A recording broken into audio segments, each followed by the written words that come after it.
আসসালামু আলাইকুম এভরিওয়ান, নতুন একটা ভিডিওতে সবাইকে স্বাগতম। কেমন আছেন সবাই? আজকে আমি চিকেন বিরিয়ানি রান্না করব। ভাবলাম যে আপনাদের সাথে একটু শেয়ার করি। আসলে ঘরে থাকা সহজ উপকরণ দিয়েই আমার চিকেন বিরিয়ানি রান্না করা হয়েছে। আমার ছেলে আসলে প্রায়ই খেতে চায়, সেই জন্য আসলে গরুর মাংস সবসময় মানুষের বাসায় থাকে না সহজভাবে, আর বাচ্চাদের খুবই পছন্দের হচ্ছে চিকেন, সেজন্য চিকেন বিরিয়ানিও বাচ্চারা বেশিরভাগ সময় পছন্দ করে থাকে। আর আজকে বিরিয়ানি রান্না করার জন্য আমি নিয়ে নিয়েছি ব্রয়লার মুরগি। মুরগি একটু ছোট ছোট পিস করে নিয়েছি, অতিরিক্ত ছোট ছোট করি নাই, ভাজার পরে তো আরেকটু ছোট হয়ে যাবে। দিয়ে দিলাম পরিমাণ মতো লবণ, দিয়ে দিলাম গুঁড়ামরিচ, আর দিয়ে দিব সয়া সস। এগুলা দিয়ে ভালো করে একটু মেরিনেট করে রেখে দিব কিছুক্ষণের জন্য। একটু মাংস, যে কোনো জিনিস, মাছ বলেন, একটু মেখে রেখে দিলেই আসলে খেতে ভালো লাগে। এই তো যেহেতু সময় আছে, কিছু সময়ের জন্য রেখে দিব। তারপর এদিক দিয়ে হচ্ছে পেঁয়াজের বেরেস্তা করে নিচ্ছি। পেঁয়াজের বেরেস্তা বিরিয়ানি, রোস্ট, পোলাও এগুলোর সাথে তো দিলে খাবারের স্বাদটাই আসলে বেড়ে যায়। তারপর এই তেলের সাথে চিকেনগুলোকে আমি ভেজে নিব, একটু লাল লাল করে চিকেনগুলো ভেজে নিব। আসলে আমি সবসময়ই বলি, আমি আহামরি কোনো রান্না পারি না। আমি আসলে মোটামুটি যেভাবে রান্না করি সেভাবে আপনাদের সাথে শেয়ার করা। তবে এটা 100% শিওর যে আমার রান্নাবান্না অত খারাপ হয় না। আর আজকের বিরিয়ানিটাও কিন্তু খারাপ হয় নাই, অনেক ভালো হয়েছে। তারপর ওই তেলের সাথে দিয়ে দিলাম পেঁয়াজ, কাঁচামরিচ। আসলে কাঁচামরিচ ছাড়া তো আমার চলেই না, সব কিছুর সাথে আমার কাঁচামরিচ দিতে হয়। তারপর আরেকটু তেল দিয়ে পেঁয়াজ ভেজে নিয়ে আদা রসুন দিয়ে দিলাম। আদা রসুনের কাঁচা স্মেল যাওয়া পর্যন্ত একটু নেড়ে ছেড়ে নিয়েছি। তারপর দিয়ে দিলাম জিরা গুঁড়া, তারপর দিয়ে দিলাম আর একটু মরিচ গুঁড়া, তারপরে দিয়ে দিব ধনিয়া গুঁড়া। একটু নেড়ে চেড়ে নিলাম। তারপর দিয়ে দিচ্ছি টক দই। টক দই যদি আপনাদের হাতের কাছে নাও থাকে, দুধ একটু ঘন করে তারপর সাথে একটু লেবু দিবেন, কুসুম একটু গরম থাকা অবস্থায়, তারপর লেবু দিয়ে কিছুক্ষণের জন্য রেখে দিবেন। দেখবেন যে টক দই হয়ে গেছে। নেড়ে চেড়ে নিচ্ছি। তারপরে দিয়ে দিব বাদাম বাটা। এখানে কাজু বাদাম, চীনা বাদাম দুটোটাই একসাথে করা আছে, দুটাই আমি বেটে তারপর দিলাম একসাথে। একটু নেড়ে চেড়ে নিচ্ছি বাদাম। তারপরে দিয়ে দিব আমি মশলা আরেকটা। এই মশলাটার সাথে আসলে অনেক কিছুই রয়েছে।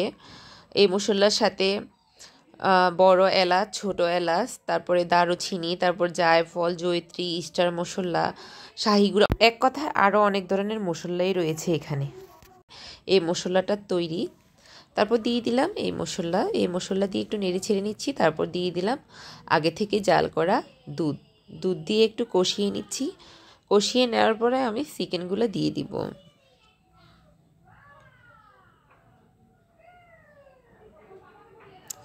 মুরগি দিয়ে একটু নেড়ে চেড়ে নিয়েছিলাম। তারপরে হচ্ছে দিয়ে দিচ্ছি পেঁয়াজ বেরেস্তা। পেঁয়াজ বেরেস্তা এই পর্যায়ে দিলে কিন্তু টেস্টটা অনেক ভালো আসবে। এদিক দিয়ে আমি কিন্তু সস দিয়েছিলাম, টমেটো সস, ওইটা আসলে ভিডিওতে স্কিপ হয়ে গেছে, কোনো কারণে ভিডিওতে আসে নাই। তারপরে এই তো ফাইনাল দিয়ে দিচ্ছি পানি। এখানে দুধও আছে, দুধের সাথে আর একটু পানি অ্যাড করে একসাথে দিয়ে দিচ্ছি।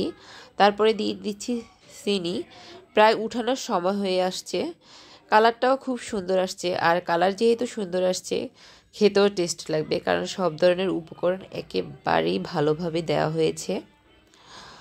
তারপরে হচ্ছে এবার আমি বাটার দিয়ে দিলাম। বাটার দিয়ে রান্না করব, যেহেতু আমার বাসায় এখন ঘি নেই।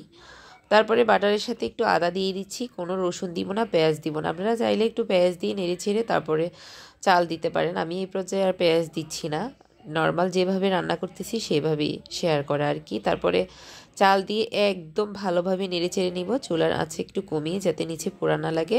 তারপরে দিয়ে দিচ্ছি পরিমাণ মতন পানি। পানি দিয়ে আসলে যেভাবে আমরা পোলাও রান্না করি সেভাবে আমি রান্না করে নিচ্ছি। অনেকে আবার পানি দেওয়ার সাথে সাথে মাংস মিক্স করে দেয়, আমি আসলে করব না। দিয়ে দিলাম কয়েকটা কিশমিশ। তারপরে হচ্ছে এই তো পোলাও যেভাবে রান্না করে ঠিক সেভাবে আমি রান্না করে নিচ্ছি বিরিয়ানির ভাতটা। তারপর একটু ঢাকনা দিয়ে নিব।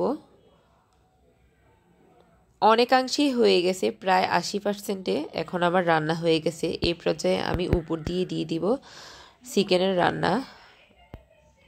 উপর দিয়ে এখন কোনো নেড়ে চেড়ে নিব না, কিছুক্ষণের জন্য ঢাকনা দিয়ে তারপর চুলার আঁচ একদম ডিম করে রেখে তারপরে 10 মিনিট, 15 মিনিট বা 12 মিনিট, যত মিনিটে হোক কিছুক্ষণ আনুমানিক রেখে দিয়ে দিব ঢাকনা দিয়ে। তারপরে ঢাকনা উঠিয়ে পরে নেড়ে ছেড়ে নিব। এই তো কিছুক্ষণ রাখার পর এবার আলতো আলতোভাবে একটু নেড়ে ছেড়ে নিচ্ছি। তারপর উপর দিয়ে দিব পেঁয়াজ বেরেস্তা। আর আজকের বিরিয়ানিটা আসলেই দুর্দান্ত হয়েছে। আমার রেসিপি যদি ভালো লেগে থাকে প্লিজ একটা লাইক দিবেন, কমেন্ট করবেন আর আমার সাথেই থাকবেন সবাই। আল্লাহ হাফেজ সবাইকে, ভালো থাকবেন সবাই।